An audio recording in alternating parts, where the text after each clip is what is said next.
So what are the list of plants that grows the best in these environments, like in space especially? So what plants have been the like astronaut friendly, you can say? What plants are quite hardest? In theory, you can grow pretty much any plant that you want, but the challenge is of infrastructure.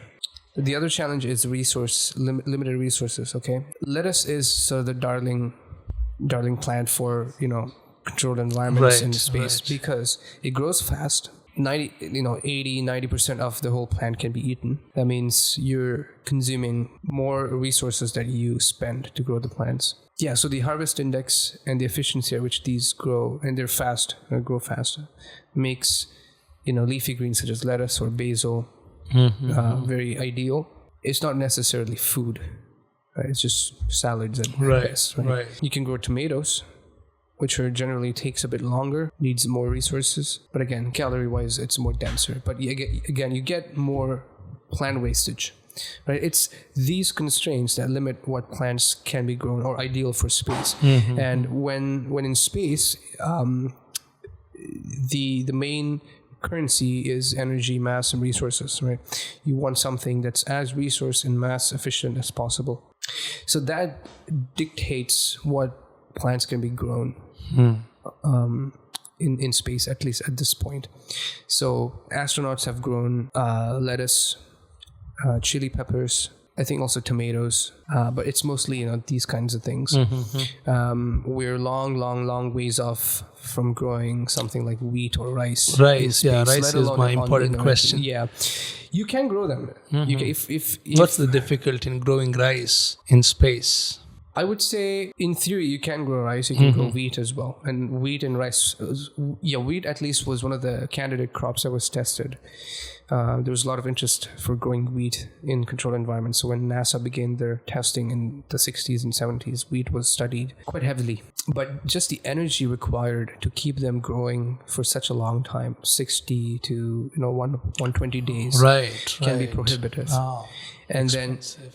And the harvest index is so low in that you get you grow these plants for all these weeks and months, and then only a small part of it comes out as grains which you can eat, and the rest of the plant is discarded, practically a waste. Now you have to figure out how to utilize the mass. Exactly. So it gets prohibitively expensive to grow these plants.